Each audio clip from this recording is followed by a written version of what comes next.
하나님의 말씀을 보겠습니다. 구약 성경입니다. 사무엘하 말씀입니다. 사무엘하 7장입니다. 473페이지에 있습니다. 473페이지 사무엘하 7장 1절 말씀부터 17절까지 말씀을 보겠습니다. 7장 1절부터 17절까지입니다. 기록된 말씀을 우리 번갈아 가면서 읽겠습니다. 제가 1절을 먼저 읽겠습니다. 여호와께서 주위에 모든 온수를 무찌르사 왕으로 궁에 평안히 살게 하신 때에 왕이 선지자 나단에게 이르되 볼지어다 나는 백향목 궁에 살거늘 하나님의 궤는 휘장 가운데 있도다. 나단이 왕께 아뢰되 여호와께서 왕과 함께 계시니 마음에 있는 모든 것을 행하소서 하니라. 그 밤에 여호와의 말씀이 나단에게 임하여 이르시되 가서 내 종 다윗에게 말하기를 여호와께서 이와 같이 말씀하시되 내가 나를 위하여 내가 살 집을 건축하겠느냐. 내가 이스라엘 자손을 애굽에서 인도하여 내던 날부터 오늘까지 집에 살지 아니하고 장막과 성막 안에서 다녔나니 이스라엘 자손과 더불어 다니는 모든 곳에서 내가 내 백성 이스라엘을 먹이라고 명령한 이스라엘 어느 지파들 가운데 하나에게 내가 말하기를 너희가 어찌하여 나를 위하여 백향목 집을 건축하지 아니하였느냐라고 말하였느냐. 그러므로 이제 내 종 다윗에게 이와 같이 말하라. 만군의 여호와께서 이와 같이 말씀하시기를 내가 너를 목장 곧 양을 따르는 데에서 데려다가 내 백성 이스라엘의 주관자로 삼고 내가 가는 모든 곳에서 내가 너와 함께 있어 내 모든 온수를 내 앞에서 멸하였은즉 땅에서 이대한 자들의 이름같이 내 이름을 이대하게 만들어 주리라.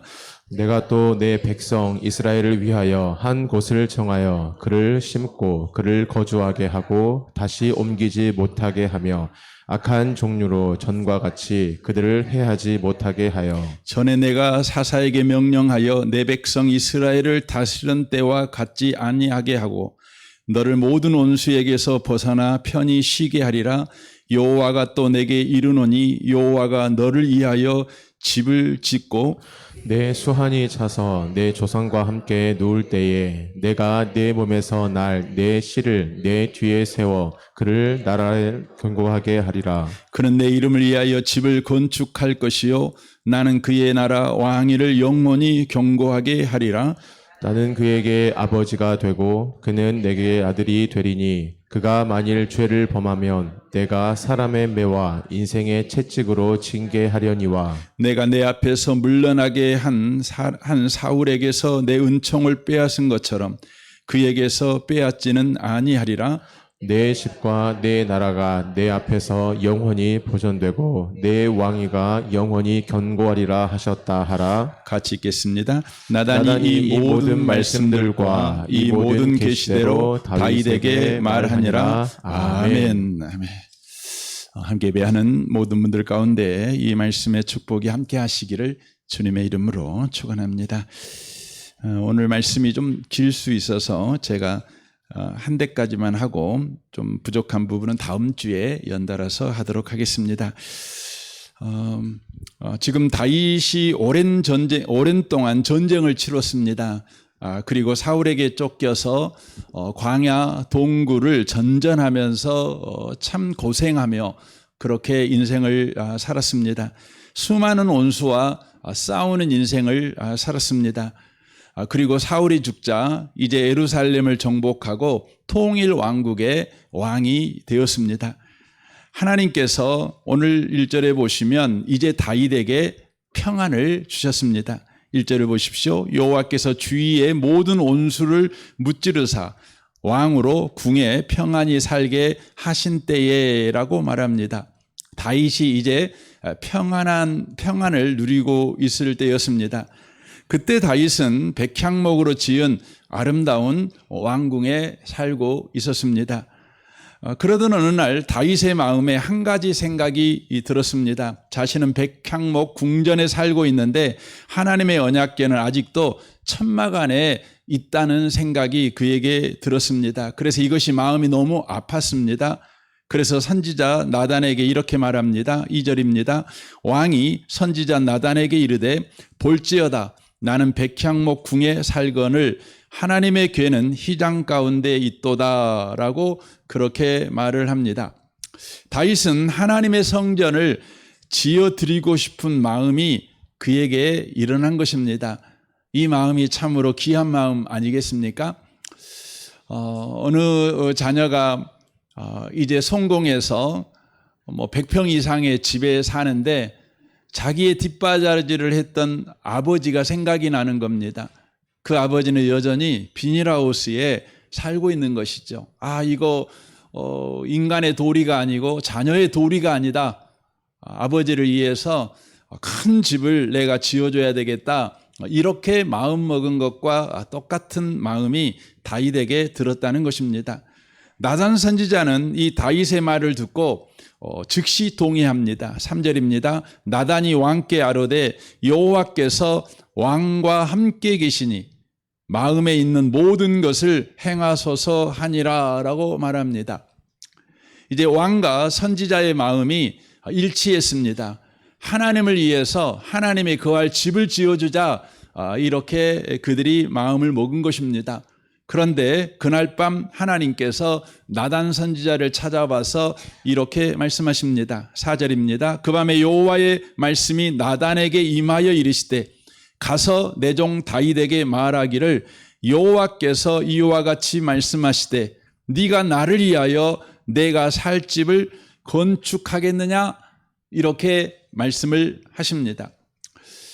다윗과 나단 선지자의 마음은 일치했습니다. 우리가 보더라도 다윗의 마음은 참 선한 마음이었습니다. 그러나 하나님의 생각은 다윗의 생각과 달랐습니다. 여기에서 우리는 복음을 만나게 됩니다. 신앙이 대체 뭔지 참된 신앙을 저와 여러분이 여기서 바로 배우게 됩니다. 고대 신화를 보시면 거기에 많은 신들이 등장하지요. 그런데 그 신들은 한결같이 인간들에게 뭘 요구하냐면 자기가 살 거대한 신전을 요구합니다. 그리고 이 요구를 받은 인간들은 신을 위해서 거대한 신전을 짓습니다. 그리고 그 안에 신의 형상, 그 신상을 만들고 거기 앞에 제물을 바치는 일을 하게 되어집니다. 가나안 신화, 그러니까 학술적으로는 우가릿 신화라고 그럽니다. 이 우가릿 신화를 보면 성경에 나와 있는 바알 신이 등장을 합니다. 이 바알 신은 자신들의 신들에게 하소연을 합니다. 니들은 다 거할 집이 있는데 나는 신전이 없어. 나도 신전 하나 만들어줬으면 좋겠어. 이렇게 불평불만하는 이야기가 등장을 합니다. 그러니까 세상의 신들은 한결같이 어떤 소원을 가지고 있냐면 인간들이 자신들이 살 집을 지어주어 그곳에 거하고 싶어 하는 소원이 있다는 것입니다. 더 나아가 인간이 신을 위해서 음식을 바쳐 제사를 드림으로 배고픔을 해결하는 바로 존재로 그렇게 이 신들의 이야기가 기록된 신화들의 내용이 그렇게 묘사가 되어져 있다고 하는 것이죠. 저는 우리나라도 그렇지 않습니까? 우리가 제사를 드리지 않습니까? 여러분 또 이렇게 꽤 명문 집안 사람들 또 왕족들은 이렇게 죽은 조상들의 위표를 모시는 사당을 이렇게 짓지요. 그리고는 사당에 매해년마다 그곳에 가서 걸게 제사상을 차려서 제사를 드리는 것을 보게 되어집니다. 동서양을 막론하고 모든 신들이 간절히 바라는 것이 있다면 그것은 자기가 거할 집과 자기가 먹을 음식을 인간들이 바로 제공해 주기를 원한다고 하는 것이지요. 그러나 성경의 하나님은 그런 신이 아닙니다. 하나님은 다윗에게 이렇게 말씀하십니다. 6절입니다. 내가 이스라엘 자손을 애굽에서 인도하여 내던 날부터 오늘까지 집에 살지 아니하고 장막과 성막 안에서 다녔나니 이스라엘 자손과 더불어 다니는 모든 곳에서 내가 내 백성 이스라엘을 먹이라고 명령한 이스라엘 어느 지파들 가운데 하나에게 내가 말하기를 너희가 어찌하여 나를 위하여 백향목 집을 건축하지 아니하였느냐고 말하였느냐라고 말합니다. 그러니까 우리 하나님은 왜 나를 위해서 집을 안 지어줘? 나를 위해서 집 지어줘? 이렇게 요구한 적이 없습니다. 집을 안 지어줬다고 해가지고 우리 하나님이 책망하고 그들에게 화를 내신 적이 없다는 것입니다. 이건 무엇을 이야기하고 있는 겁니까? 세상 신들은요, 인간을 의지합니다. 인간이 집 지어주기를 의지하고 또 인간들이 자기들의 음식을 차려주기를 기대합니다. 그러나 성경에 등장하는 하나님은 그런 분이 아니십니다. 인간을 의존하는 분이 아니십니다. 인간이 집을 지어주기를 요구하시는 분도 아니요, 인간이 바로 하나님께 헌신하게 해서 하나님의 필요를 채워주기를 요구하시는 분이 아니십니다. 그래서 바울 사도는 사도행전 17장에서 아테네에서 아테네 시민들을 향해서 이렇게 설교를 한 내용이 있습니다. 24절입니다. 우주와 그 안에 있는 모든 것을 창조하신 하나님께서는 하늘과 땅의 주인이시므로 사람의 손으로 지은 신전에 거하지 않으십니다. 또 하나님께서는 모든 부족한 것이라도 있어서 사람의 손으로 섬김을 받으시는 것이 아닙니다. 그분은 모든 사람에게 생명과 호흡과 모든 것을 주시는 분이십니다. 라고 말합니다. 하나님은 부족한 분이 아니라는 것입니다. 그래서 인간의 도움이 필요한 분이 아니시라는 것입니다. 오히려 하나님은 모든 인간에게 생명과 호흡과 모든 것을 주시는 하나님이라는 거지요. 하나님에게 인간이 필요한 것이 아니라 인간에게 하나님이 필요하다는 것입니다. 우리는 예배하지요. 또 봉사도 하지요. 하나님이 부족해서 하는 것입니까? 우리가 하나님 일을 도와드리려고 그 일을 합니까? 아닙니다. 하나님께서 우리에게 주신 은혜에 대하여 우리가 믿음의 고백, 감사의 고백이 예배이고 봉사이지요. 그래서 여러분 예배와 봉사는요 언제나 전제가 있어요. 그 전제가 뭐냐면 강제로만 하면 안 돼요. 자발적이어야 돼요. 자발적이어야 돼요. 왜냐하면 하나님의 은혜는 저와 여러분을 자발적으로 예배하게끔 하실 수 있는 큰 은혜예요. 하나님의 은혜는 저와 여러분이 자발적으로 섬김의 삶, 봉사의 삶을 살아가게끔 하시는 큰 은혜셔요. 그래서 그 은혜를 경험하시는 분들은 예배드리는 것이 자신의 헌신이어서 내가 오늘 예배드렸으니까 나한테 보상해 주세요. 내가 봉사했으니까 내가 수고했지요. 내가 일했지요. 그러니까 합당한 월급을 주세요. 이렇게 요구하는 사람이 없습니다. 사랑하는 성도 여러분, 하나님은 인간의 헌신과 희생을 필요로 하신 분이 아니에요. 그러나 인간은 하나님의 헌신과 희생을 필요로 하는 존재들이에요. 근데 성경을 보시면 하나님께서요, 광야 생활을 할 때 이스라엘 민족에게 성소를 지어라, 집을 지어라 이렇게 요구를 하셔요. 출애굽기 25장 8절입니다. 내가 그들 중에 거할, 잘 기억하십시오. 잘 보셔야 돼요. 내가 그들 중에 거할, 여기에 밑줄을 긋고요, 성소를 그들이 나를 위하여 짓대라고 말합니다. 하나님께서 나를 위해서 뭘 지으라고 그래요? 집을 지어라 그렇게 요구를 하시잖아요. 근데 여기에서 아주 중요한 말씀이 있는데 성소에 거하기 위해서 내가 그 집을 너희들이 지어야 돼. 이렇게 요구하고 있는 것이 아니라 너희 중에 거하기 위해서 성소가 필요해 라고 말하는 것입니다. 그러니까 성소는 하나님이 거하려고 계시는 것이 아니라 너희 중에 하나님이 계시다는 것을 말씀하시려고 성소를 지으라고 말씀하는 것입니다. 그러니까 성소의 목적은 뭐냐면 하나님께서 그 건물에 머무신다, 그곳에만 계신다 이것이 아니라 하나님께서는 자기 백성 가운데 거하신다는 사실을 바로 육신을 입고 있는 사람들이 보도록 보이는 메시지로 주신 것이 뭐냐면 성소라고 하는 것입니다. 또 그것을 성막이라고도 표현하는 것이죠. 그래서 출애굽기 29장 45절에 이렇게 말씀합니다. 내가 이스라엘 자손 중에 거하여 그들의 하나님이 되리니 그들은 내가 그들의 하나님 여호와로서 그들 중에 거하려고 그들을 애굽 땅에서 인도하여 낸 줄을 알리라라고 말씀합니다. 여기 두 번이나 반복되지요. 내가 이스라엘 자손 중에 거하여, 그렇죠? 그리고는 그들 중에 거하려고. 그런데 이스라엘 백성들은요, 하나님이 영이신 까닭에 안 보이지요. 그래서 하나님이 우리와 함께 계신다는 것을 늘 놓치고 살아가는 것입니다. 그래서 하나님께서 하나님이 그들과 함께 계신다는 것을 놓치지 않게 하시기 위해서 보이는 메시지를 그들에게 주신 것입니다. 그게 뭐라고요? 그게 바로 성막, 성소라고 하는 것이지요. 그래서 이 성막은 고정된 건물이 아니었습니다. 이동할 수 있는 장막이었습니다.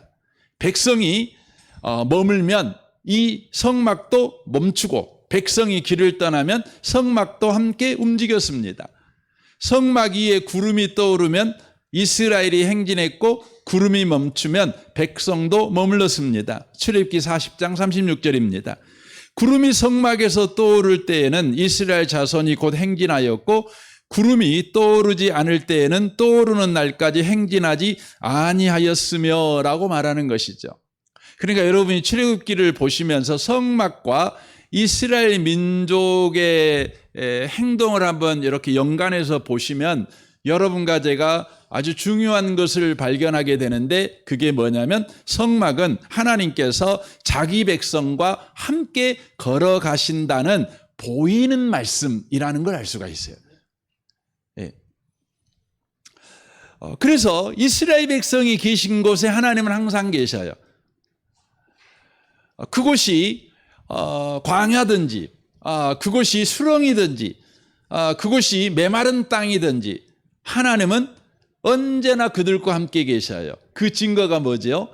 바로 성막이 항상 함께 있어요. 그래서 40년 광야 생활을 할 때 성막이 떠나본 적이 없어요. 항상 12지파의 한 중앙에 바로 성막이 있었고 행진하면 제일 먼저 앞서 성막을 두신 거지요. 그것은 성막에게 성막이 어떤 특별한 능력이 있었던 까닭이 아니라 바로 하나님이 우리와 함께 하신다. 이것을 바로 말씀하시는 보이는 말씀이었다고 하는 것이죠.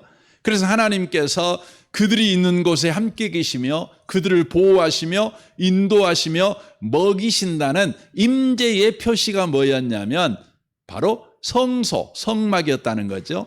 그래서 여러분 이방 신들, 세상의 신들이 내가 거할 성전 좀 지어줘, 내가 거할 신전 좀 지어줘 할 수만 있다면 제 신보다는 내 신전을 더 크게 지어줘 이렇게 요구하는 것과는 완전히 다릅니다. 그래서 여러분 신화를 보시면 그 신들은 어디에 있어요? 신전에만 있어요. 신전에만 있어요. 그래서 그 신전들은 다 뭐예요? 고정되어 있어요. 그 신전 밖에는 그 신의 땅이 아니에요. 영역이 아니에요. 그래서 여러분 나오는 게 뭡니까? 바로 지방신이 나오는 거죠. 그 나라의 신이 나오고 그 부족 신이 나오는 거예요. 그러나 하나님은 그런 분이 아니죠. 하나님은 바로 믿는 자들 가운데 항상 함께 하시는 바로 하나님이셔요. 그래서 저와 여러분에게 우리의 연약함 때문에 보이는 하나님이 우리와 함께 하신다를 못 보니까 보게 하시기 위해서 바로 성전을 바로 짓게 하신 거라는 것이지요. 우리에게는 예배당이 있죠. 근데 예배당은 구약의 성전과는 이제 완전히 다른 겁니다. 여러분, 우리가 예배당이 이렇게 있는데요. 예배당에 있을 때만 하나님이 우리와 함께 하시느냐? 그렇지 않죠. 예배당에 있을 때 하나님이 우리와 함께 하십니다. 그러나 가정에 있을 때에도, 직장에 있을 때에도, 여러분이 차를 타고 도로 위를 달리고 있을 때에도, 또 병상에 누워 있을 때에도, 또 여러분이 아무도 모르는, 찾을 수 없는 그런 애딴 곳에 여러분이 혼자 있을지라도 바로 그곳이 바로 하나님이 함께 하시는 장소라고 하는 것입니다. 이게 너무너무 중요한 것입니다. 그래서 다윗이 하나님을 위하여 집을 지어드리겠노라 이렇게 말할 때 하나님께서 오히려 다윗에게 이렇게 말합니다. 사무엘하 7장 11절, 오늘 보면 11절 하반절을 보시면 여호와가 또 내게 이르노니 여호와가 너를 위하여 집을 짓고라고 말합니다. 다윗은 내가 하나님을 위하여 집을 지어드리겠습니다 그렇게 말을 했더니 하나님이 뭐라고 말해요? 네가 나를 위해 집을 짓겠다고? 택도 없는 소리 하지 말아라. 그건 헛짓이야.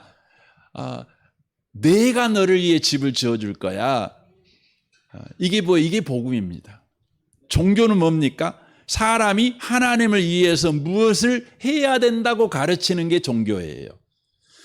여러분, 기독교라는 타이틀을 가졌지만 종교로 전락한 여러분 교회가 많습니다. 종교로 전락한 교회는 뭐예요?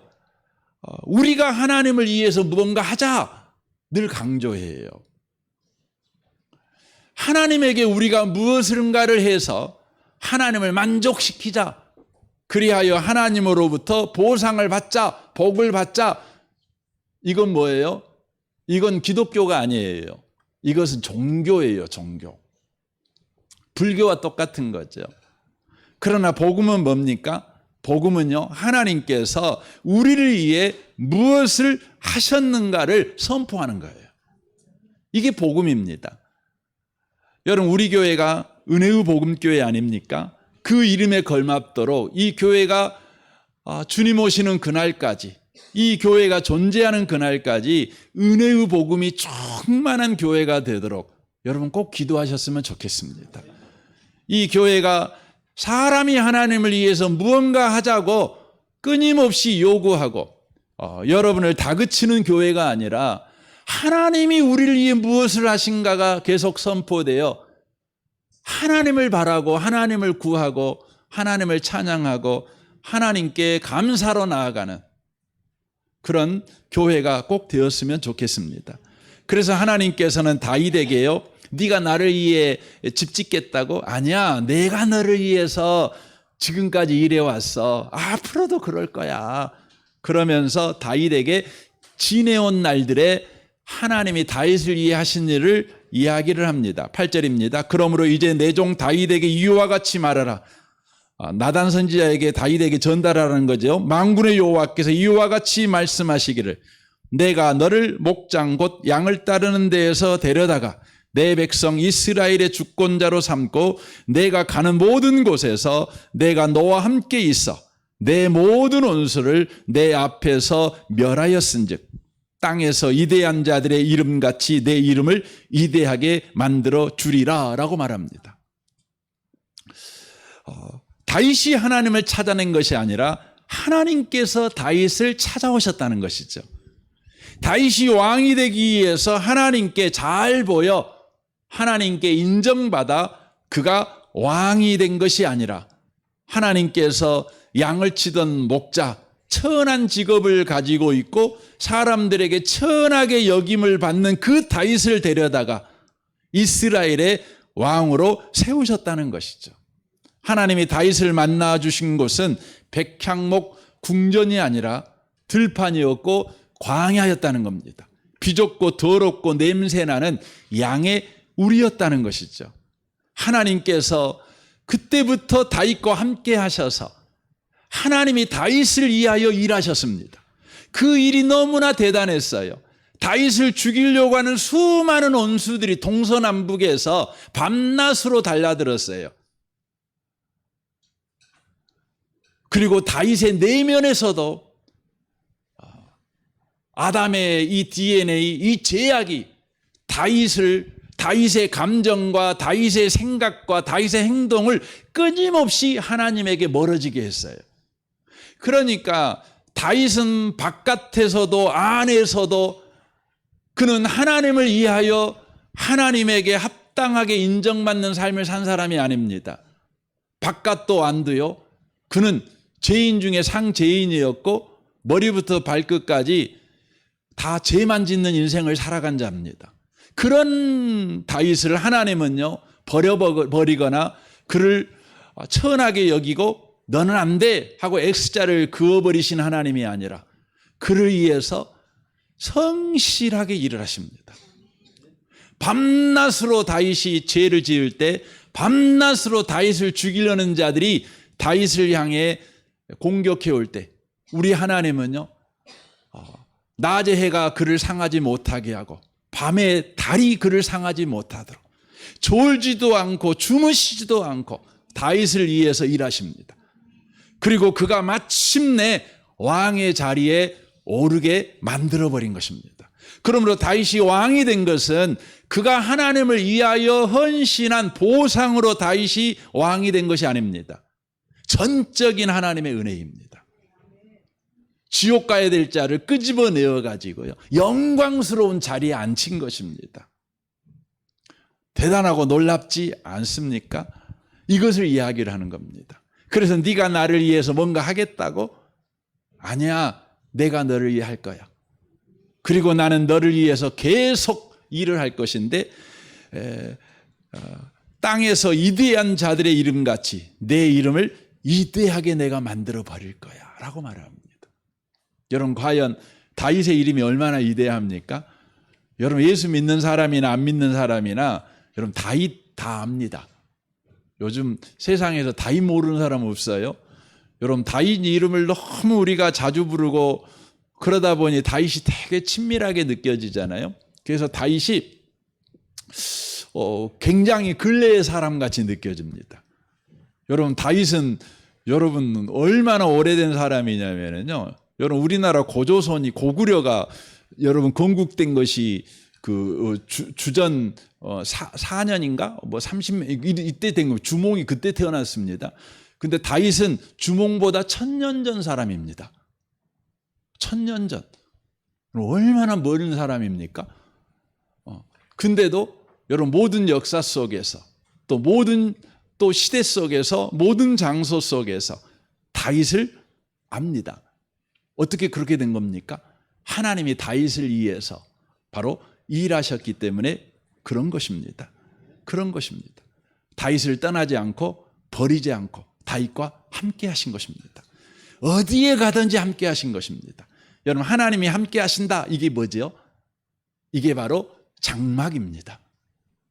이게 바로 성소입니다. 이게 바로 하나님의 집입니다.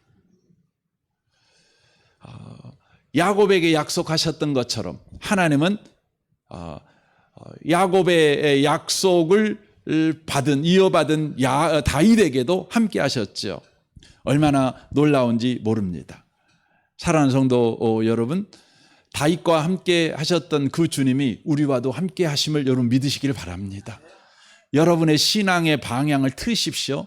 내가 어떻게 하면 하나님께 영광을 돌릴까? 어떻게 하면 하나님을 위하여 살아갈 수 있을까? 이 신앙 방향에서요. 하나님이 나를 위하여 어떤 일을 하시는가? 그걸 주목하셔야 돼요. 내가 어떻게 할 것인가? 내 인생의 주어가 내가 되어서 나를 계속해서 살펴보는 신앙생활이 아니라 하나님이 주어가 되어서 하나님을 계속 주목하는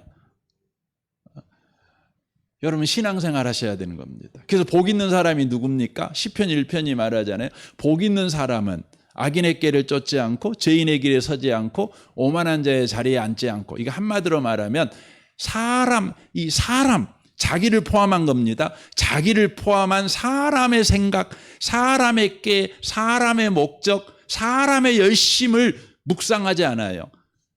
복 있는 사람 뭐해? 오직 여호와의 율법을 주야로 묵상하는 사람이에요. 여러분, 여호와의 율법이 뭡니까? 여호와의 율법의 핵심은 뭐예요? 십계명에 나오잖아요. 여러분, 십계명은 뭘 말해주는 거죠? 10가지 계명은 우리가 첫째부터 네 번째는 하나님과 관계, 5번째부터 10번째는 인간과의 관계, 이렇게 이야기를 합니다. 근데 이걸 예수님이 딱 이야기하잖아요. 하나님을 사랑하라, 이웃을 사랑하라, 이 이야기잖아요. 근데 이걸 또 한마디로 말하면 하나님이 널 이렇게 사랑해. 그러니까 이웃을 이렇게 사랑해도 돼. 이 말이거든요. 이게 십계명입니다. 그러니까 십계명, 율법에서 이야기하는 건 뭐냐면 하나님이 나를 사랑한다는 겁니다. 하나님이 나를 위해 희생한다는 것입니다. 하나님이 나를 위해 열심을 내고 있다는 것이죠. 이것을 주야로 저와 여러분이 묵상해야 된다는 것입니다. 여러분의 신앙이 꼭 그러시기를 바랍니다.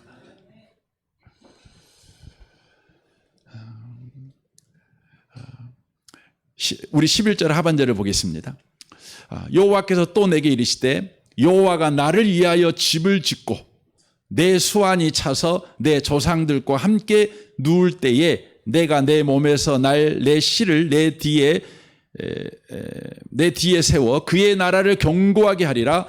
그는 내 이름을 위하여 집을 건축할 것이요 나는 그의 나라 왕위를 영원히 견고하게 하리라 라고 약속하십니다. 하나님께서 너를 위하여 집을 짓겠다 이렇게 약속을 하십니다. 근데 그 집을 누구를 통해 짓겠다고 말하냐면 바로 네 몸에서 날 네 씨를 통해서 바로 너를 위하여 집을 짓겠다 이렇게 이야기를 하고 계시는 것입니다. 그러면 당장 여러분이 생각나는 게 누굽니까? 솔로몬이 생각나죠. 솔로몬에게 성전 건축을 하게 하시겠다는 말씀인가 보다 이렇게 생각을 합니다. 그러나 솔로몬이 정말 성전 건축을 하지요. 그러나 솔로몬이 죽은 뒤에요.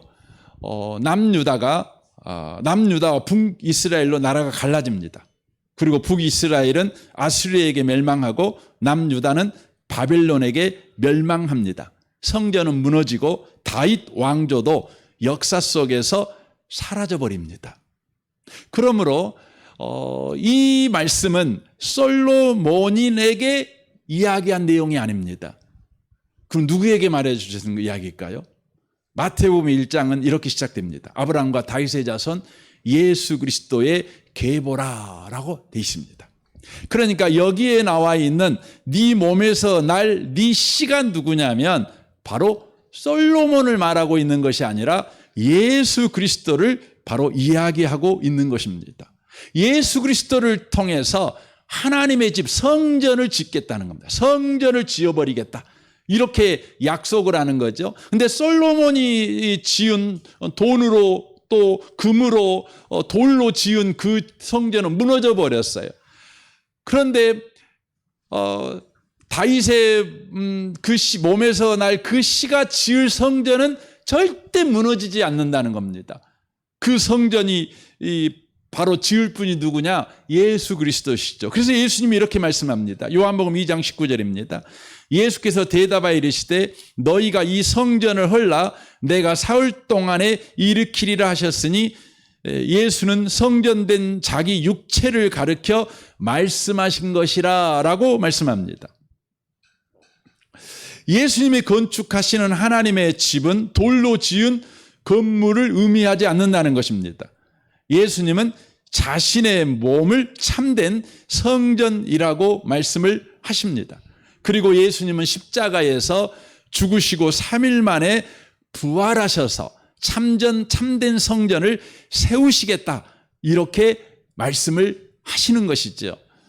예수님 자신이 참된 성전인데 십자가에 죽으시고 3일 만에 부활하셔서 참된 성전이신 예수께서 또 성전을 지으시겠다 이렇게 말씀하십니다. 이게 에베소 2장 20절 하반절의 말씀입니다. 그리스도 예수께서 친히 모퉁이 돌이 되셨느니라. 그 안에서 건물마다 서로 연결하여 주 안에서 성전이 되어가고 너희도 성령 안에서 하나님이 거하실 초소가 되기 위하여 그리스도 예수 안에서 함께 지어져 가느니라 라고 말씀합니다. 그러니까 하나님께서 다윗에게 약속했던 그 성전은 솔로몬이 지을 성전이 아니라 예수가 참 성전이신 예수가 지을 성전인데 그 성전이 누구냐? 그러면 바로 예수를 믿는 그리스도인들을 이야기하고 있는 겁니다. 예수를 믿는 그리스도인이 누구냐? 바로 예수가 세울 참된 성전. 하나님께서 다윗에게 네 몸에서 날 네 씨가 성전을 세우게 될 거라고 약속했던 그 성전이라는 것입니다. 그래서 고린도전서 3장 16절에서는 이렇게 말합니다. 너희는 너희가 하나님의 성전인 것과 하나님의 성령이 너희 안에 계시는 것을 알지 못하느냐 이렇게 말합니다. 그러니까 참된 성전이신 예수께서 십자가에 죽으시고 3일 만에 부활하셔서 다윗에게 약속하셨던 그 성전을 지어버리십니다. 그 성전이 뭐라고요? 저와 여러분, 예수를 믿는 저와 여러분이라는 겁니다. 그래서 히브리서 3장 6절에 이렇게 말합니다. 그리스도는 하나님의 집을 맡은 아들로서 그와 같이 하셨으니 우리가 소망의 확신과 자랑을 끝까지 굳게 잡고 있으면 우리는 그의 집이라 라고 되어 있습니다. 예수님을 굳게 붙잡고 있으면 우리가 바로 하나님의 집입니다.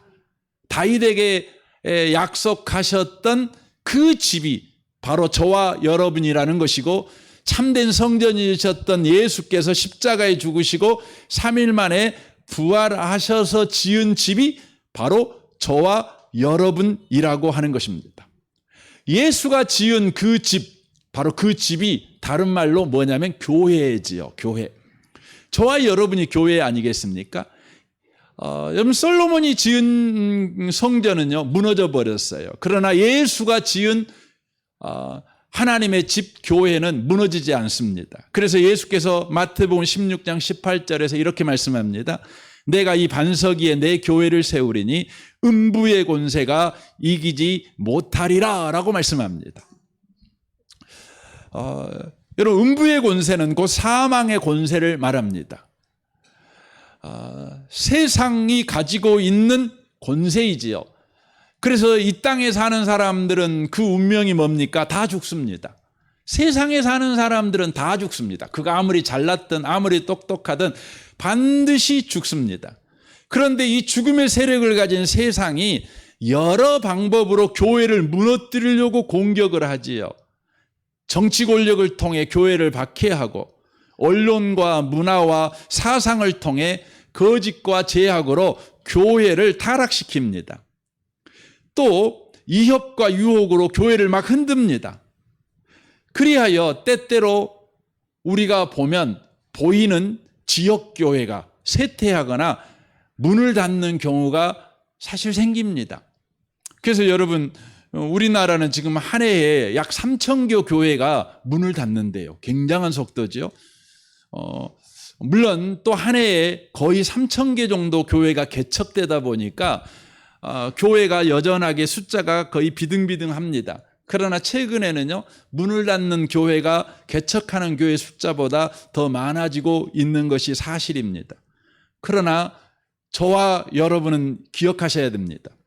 예수 그리스도에게 속한 참된 보편적인 교회, 그 교회는 결코 사라지지 않습니다. 여러분 이 지역교회는 사라질 수 있어요. 그러니까 우리 은혜의 복음교회라는 간판으로 이렇게 모인 교회는 사라질 수 있지만 은혜의 복음교회에 속했던 교회인 저와 여러분은 사라지지 않습니다. 여러분 은혜의 복음교회는 사라질 수 있지만 은혜의 복음교회에 다녔던 분들이 또 교회를 세웁니다. 그래서 여러분 이걸 우주적인 교회라고 그래요. 우주적인 교회는 결코 사라지지 않습니다. 그래서 여러분 사도행전 2장에 교회가 성령의 강림으로 생겨난 이후에 교회는 한 번도 쇠퇴해 본 적이 없어요. 이 인류 역사에서 교회는 언제나 흥황해 왔어요. 여러분 한국 교회만 보지 말고요. 세계 교회를 보셔야 돼요. 곳곳에서 여러분 흥황합니다. 흥황합니다. 여러분 브라질 같은 데서는 얼마나 예수 믿는 사람들이 일어난지 몰라요. 그래서 지금 전 세계에서 2등 선교국이 어디냐? 옛날에는 우리나라였어요. 지금 브라질입니다.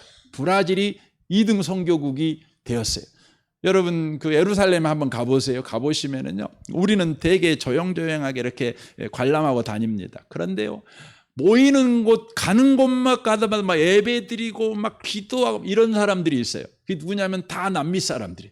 이 브라질 또 그 콜롬비아 막 이런 사람, 뭐 아르헨티나 뭐 이런 사람들, 여기에 그리스도인들 이제 다 옛날 카톨릭이었거든요. 근데 이 카톨릭은 완전히 타락한 카톨릭인데 정통 카톨릭이 아니라 거기에 있는 샤머니즘, 미신적인 그 신하고 이렇게 짬뽕이 돼가지고 이게 기독교인지 미신 종교인지 구별이 안 가요. 구별이 안 가요. 근데 그곳에 성경대로 예수 믿는 사람들이 기하급수로 늘어나요. 여러분 전 세계에서 제일 큰 교회들은 나이지리아, 여기가 얼마나 보코하림, 이게 이 천주교 이슬람이 핍박합니까? 불태우고 사람 죽이고 이런 일이 비일비재하게 지금 일어나고 있는 땅이거든요. 근데 이런 땅에서요, 여러분 단일 교회가 뭐 100만 명이 모이고 막 이래요. 엄청납니다. 여러분 하나님의 교회는요, 주님을 믿는 교회는 절대 무너지지 않습니다. 그것은 교회 자체가 강하기 때문이 아닙니다. 교회의 머리 되신 예수 그리스도께서 사망을 이기고 부활하셨기 때문에 그렇습니다. 그리고 그 부활하신 그 생명을 가지고 교회를 바로 붙잡고 계시기 때문에 그렇습니다. 저는 예배 때마다 늘 이런 환상을 봅니다. 우리 교회 가운데 우리 임재에 계신 주님이 성도들 사이사이에 거니는 환상을 봅니다. 그 믿음을 가지고 예배합니다. 그래서 저는 대표 기도하신 분들이 그렇게 기도하는 걸 정말 저는 싫어해요. 어떻게 주님 이곳에 임재해 계세요. 와주세요. 아니에요. 주님이 임재해 계셔요. 임재해 계셔요. 주님이 멀리 계시다가 우리 예배를 보고 예배 잘 드리니까 그래 하고 달라오시는 것 같이, 또 주님이 관람석에 앉아가지고 우리 예배를 구경하는 것처럼 여러분 기도하시면 안 돼요. 요한계시록 1장 12절을 보십시오. 요한이 봅니다. 몸을 돌이켜 나에게 말한 음성을 알아보려고 돌이킬 때 7 금 촛대를 보았어요. 7 금 촛대. 기억하십시오. 근데 이분이 촛대 사이에 인자 같은 이가 발에 끌리는 옷을 입고, 그러니까 예수님이시잖아요. 예수님께서 십자가에 못 박여 죽으셨던 그 비참한 그 고통받는 예수가 아니에요. 바로 사망을 이기고 부활하셔서 만주의 주가 되셔서 바로 통치자로서 계시는 그분께서 촛대 사이에 계셔요. 그래서 발에 끌리는 옷이죠. 이건 바로 왕을 가르쳐주고 있는 것입니다. 가슴에 금띠를 띠고 그의 머리에 털의 희기가 흰 양털 같고 눈 같으며 그의 눈은 불꽃 같고 그의 발은 풀무불에 단련한 빛난 주석 같고 그의 음성은 많은 물소리와 같으며 그의 오른손에 7 별이 있고 그의 입에 좌우에 날샌검이 나오고 그 얼굴은 해가 힘있게 비치는 것 같더라. 이게 요한이 본 겁니다. 그렇다면 여러분 7 금 촛대가 뭡니까? 20절 보십시오. 내가 본 것은 내 오른손에 7 별의 비밀과 또 7 금 촛대라. 7 별은 7 교회의 사자요, 7 촛대는 7 교회니라 라고 말씀하십니다. 여러분 우리가 예배 가운데 모였어요. 예배 가운데 모일 때에 말씀을 전하는 저도 하나님이 붙잡고 있지만 말씀을 듣는 여러분들도 주님이 붙잡고 계신다는 거죠.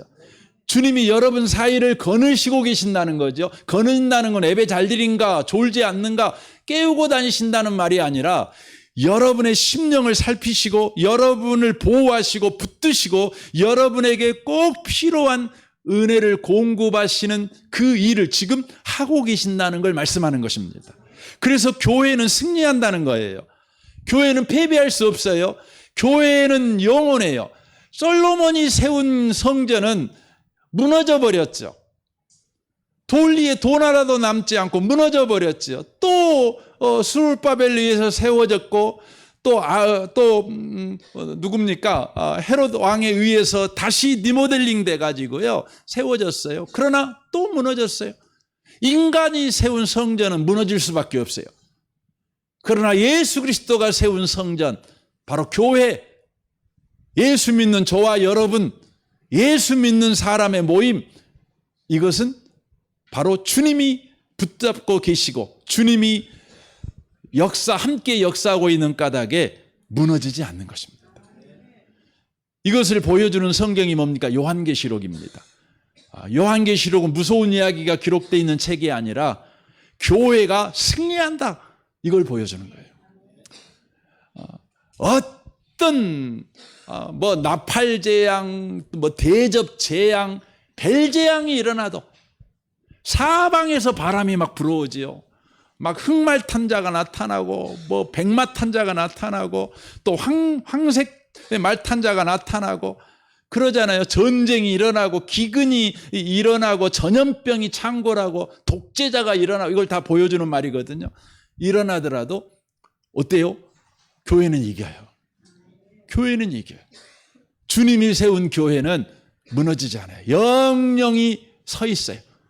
승리한다는 것입니다. 여러분이 교회로서 그리스도인의 삶을 살아가고 있잖아요. 그러므로 여러분이 어떤 존재인지, 예수 안에 있는 여러분이 어떤 존재인지를 절대 놓치지 말고 사셨으면 좋겠습니다.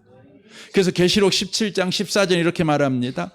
어린 양은 만주의 주시요 만왕의 왕이시므로 그들을 이기실 터이요 또 그와 함께 있는 자들을 곧 부르심을 받고 택하심을 받은 진실한 자들도 이기리로다 라고 되어 있습니다. 예수가 이깁니다. 그러므로 이기는 예수에게 붙잡힌 교회는 반드시 이깁니다. 무너지지 않는다는 겁니다. 그래서 하나님께서 다윗을 통해서 내가 무너지지 않는 나라를 세울 것이다, 집을 지을 것이다, 이렇게 말씀하신 것은 솔로몬을 통해서 성전 짓겠다는 거 아닙니다. 다음 주에 좀 더 그 부분 살펴보겠지만 하나님은요 솔로몬이 성전 지은 것을 막 좋아하지 않으셔요. 그냥 원하니까 그냥 해라, 그러면 해라, 어쩔 수 없지 뭐, 그러는 겁니다. 그래서 그것을 통해서 예수 그리스도를 통해 세울 성전, 영원히 무너지지 않는 교회를 바로 기다리게 하는 것이죠. 이 밤에 오신 복 있는 성도 여러분, 우리가 예수 안에 있다는 걸 놓치지 마시기를 바랍니다. 예수가 여러분을 예수 믿게 하셨고 예수 믿게 한 여러분과 저를 주님 예수님께서 붙잡고 계십니다. 그럼 우리는 승리할 것입니다. 이 인생을 여러분이 기억하시고 여전히 힘차게 살아내시는 저와 여러분 되시기를 주님의 이름으로 축원합니다. 아멘. 우리 같이 이 시간 기도하겠습니다.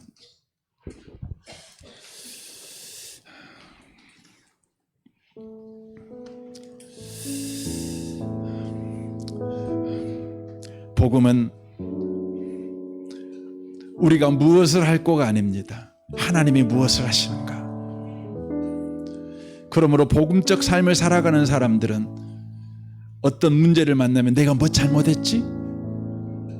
이거 생각하는 사람이 아닙니다. 하나님이 무슨 일을 하려고 하시는 거지? 아버지 그 다음은 뭐죠? 이렇게 질문하는 사람입니다. 여러분은 종교인이 되지 않기를 바랍니다. 여러분이 원하는 인생을 못 살 때, 여러분이 고단할 때, 힘들 때에 여러분이 해야 될 질문은 내가 뭐 잘못한 거냐? 내가 뭘 고쳐야 되지가 아니라 아버지 이 다음은 뭡니까? 아버지가 하실 일이 뭡니까? 아버지가 하시고 계신 일이 무엇입니까? 주님, 우리의 삶에 종교의 영을 쫓아버리고 오직 복음으로 충만한 삶을 살아내는 자 되게 하여 주옵소서. 솔로몬이 세운 성전은 무너져 버렸습니다. 엄청난 성전이었습니다. 그러나 무너졌습니다.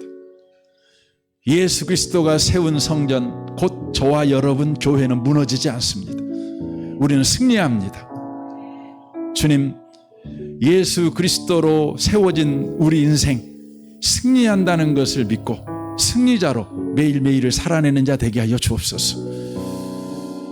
승리의 계가를 부르며 살아내는 자 되게 하시고 감사로 살아내는 자 되게 하여 주옵소서. 우리 같이 이 시간 잠시 기도하는 시간 갖겠습니다. 기도하겠습니다. 오 하나님 아버지, 감사합니다. 우리는 끊임없이 어떤 문제를 만날 때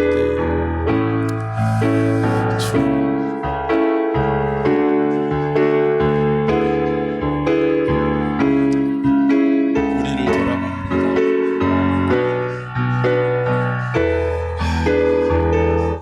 많은 시간을 그러면 염려합니다. 괴로워합니다. 자책합니다. 그러나 복음은 말합니다.